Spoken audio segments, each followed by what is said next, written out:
Hello दोस्तों, मैं रजनी बंसल एक बार फिर से आपका स्वागत करती हूँ आपके अपने यूट्यूब चैनल लर्निंग 24/7 पर।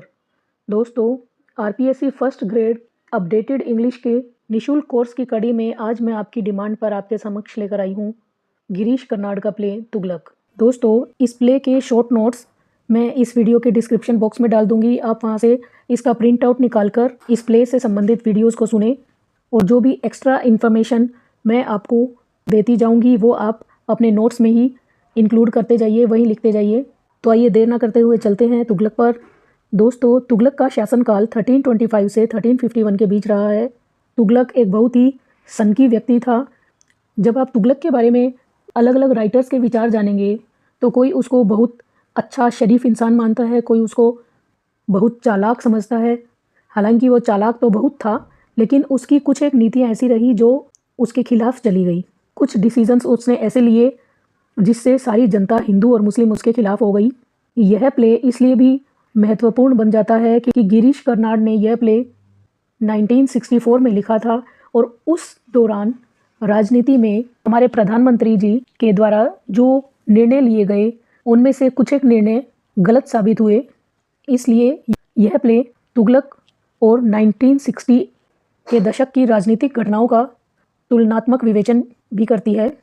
तो आइए तुगलक को पढ़ने से पहले हम कुछ बातें गिरीश कर्नाड के विषय में जान लेते हैं।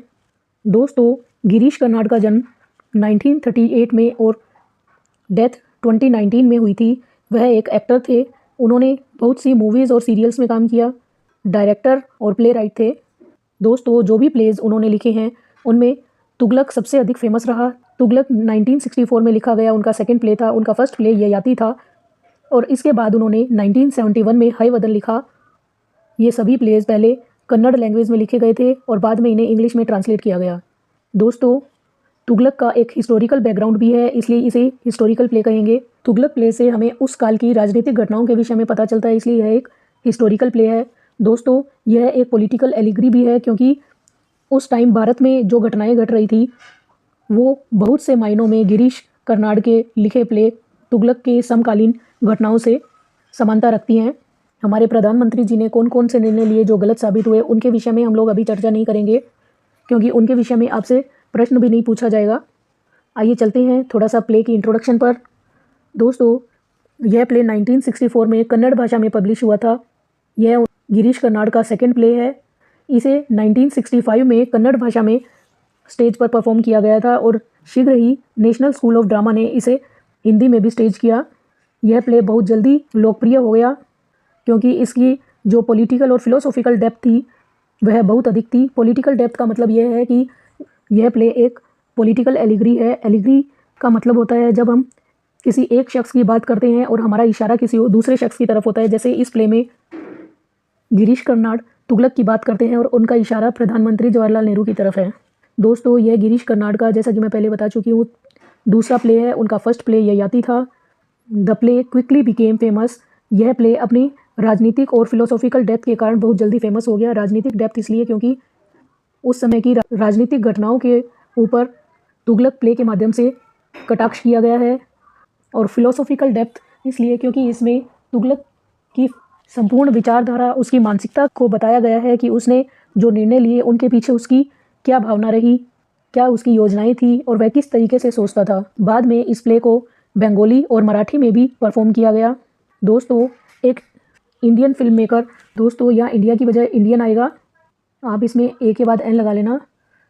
एक इंडियन फिल्म मेकर और थिएटर डायरेक्टर थे एलिक पद्मसी। उन्होंने गिरीश कर्नाड से कहा कि आप तुगलक को इंग्लिश में भी ट्रांसलेट करें, तब यह और भी अच्छा रहेगा। तो गिरीश कर्नाड ने इसे इंग्लिश में ट्रांसलेट किया और इंग्लिश में इसे 1970 में पहली बार मंच पर परफॉर्म किया गया। इंग्लिश में दोस्तों इसे बॉम्बे के बाहुबली ऑडिटोरियम में थिएटर ग्रुप के द्वारा और एलिक पद्मसी के डायरेक्शन में परफॉर्म किया गया। तुगलक की English translation Oxford university press द्वारा 1971 में प्रकाशित की गई। दोस्तों, यह प्ले मैं आपको इस तरीके से करवाऊंगी कि इसमें आपकी सभी क्वेश्चंस आ जाएंगे, सारी एक्सप्लेनेशन आ जाएगी। मैं इसके शॉर्ट नोट्स आपको दूंगी और मेरी पूरी कोशिश यही है कि मेरे कंटेंट से एक भी क्वेश्चन आपका बाहर नहीं जाएगा। तो आइए अब शुरू करते हैं इसका सीन वाइज एक्सप्लेनेशन। दोस्तों, तुगलक प्ले में टोटल 13 सीन्स हैं। दोस्तों यह 1327 के समय की बात गिरीश कर्नाड कर रहे हैं कि उस समय राज्य में हिंदू और मुसलमानों दोनों में भयंकर असंतुष्टि थी। असंतुष्टि उनमें राजा को लेकर थी। दोस्तों हिंदू और मुस्लिम दोनों ही तुगलक के खिलाफ हो गए थे। तुगलक यह सोचता था कि यदि मुझे लंबे समय तक हिंदुस्तान पर राज करना है तो मुझे मुस्लिम्स और हिंदू दोनों को साथ लेकर चलना पड़ेगा और हिंदुओं में भी लोकप्रिय बनना पड़ेगा। तुगलक हिंदुओं के साथ अच्छा व्यवहार प्रदर्शित करके एक एग्जाम्पल सेट करना चाहता था ताकि लोग उससे नफरत ना करें और उसे पसंद करें और उसकी नीतियों को भी पसंद करें। लेकिन उसकी हिंदुओं के प्रति दयालुता के कारण मुस्लिम उससे बहुत नाराज़ हो गए थे और हिंदू उस पर विश्वास नहीं कर रहे थे। इसलिए हिंदू और मुस्लिम दोनों ही तुगलक से असंतुष्ट थे।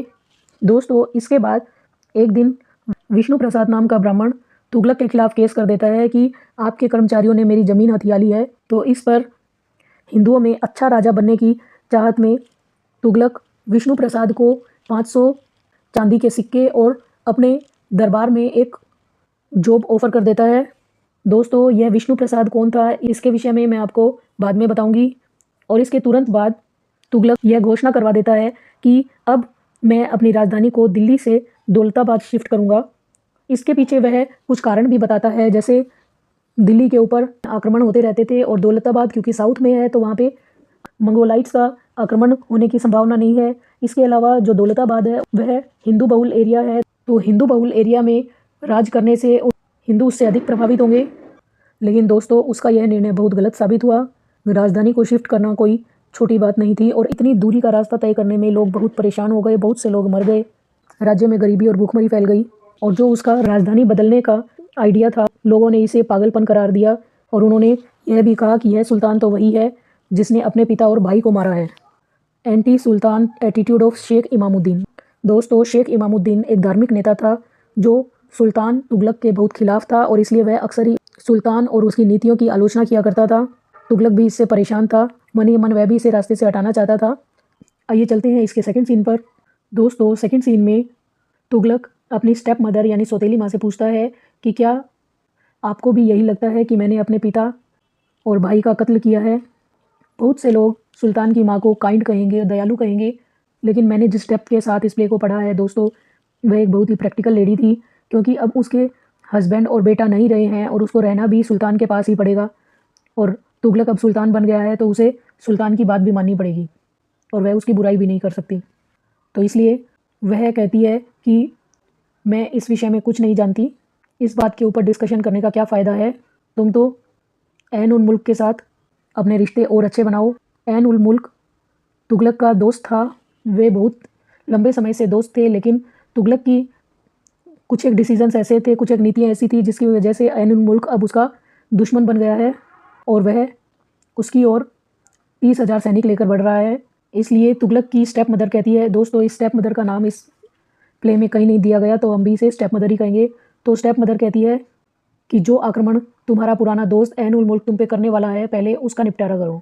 दोस्तों तुगलक और स्टेप मदर ये बातें कर ही रहे होते हैं, उसी बीच नाजिब और बरानी की एंट्री होती है। नाजिब और बरानी दोनों ही तुगलक के सलाहकार हैं और नाजिब इसका बहुत अच्छा दोस्त भी है और वे दोनों ऐन उल मुल्क के मामले पर डिस्कस करते हैं। इसी बीच वे तुगलक को बताते हैं कि शेख इमामुद्दीन जो धार्मिक नेता है वह भी दिल्ली आ रहा है और नाजिब कहता है कि बादशाह जब वह आपके इतना खिलाफ है तो हम क्यों ना उसे रास्ते से हटा दें, लेकिन तुगलक उसे कहता है कि एक धार्मिक नेता को मारना सही नहीं होगा। तब नाजिब सुल्तान को बताता है कि उसकी वेशभूषा आपसे बहुत अधिक रिजेंबल करती है, दिखने में वह काफ़ी हद तक आप जैसा लगता है। तो इसके बाद सुल्तान के मन में एक विचार आता है और वह शेख इमामुद्दीन से मिलने की इच्छा जाहिर करता है। दोस्तों इसके नेक्स्ट के सीन्स मैं इस वीडियो के अगले पार्ट्स में बताऊंगी। तो आज के लिए इतना ही। आशा करती हूँ आपको यह एक्सप्लेनेशन पसंद आई होगी। दोस्तों मेरे इस निःशुल्क कोर्स को और मेरे चैनल को आपके प्यार और सहयोग की आवश्यकता है। आप ज़्यादा से ज़्यादा मेरे वीडियोस को लाइक करें, इन्हें शेयर करें, इन पर अच्छे अच्छे कमेंट्स करें और यदि आप मेरे चैनल लर्निंग 24/7 पर पहली बार आ रहे हैं तो इसे सब्सक्राइब किए बिना मत जाइएगा। सब्सक्राइब का बटन प्रेस करके बेल आइकन को प्रेस कर दीजिए ताकि आपको मेरे सभी वीडियोज़ के नोटिफिकेशन समय पर मिलते रहें। तो मिलते हैं इसके नेक्स्ट एपिसोड में। Thanks for watching, bye bye.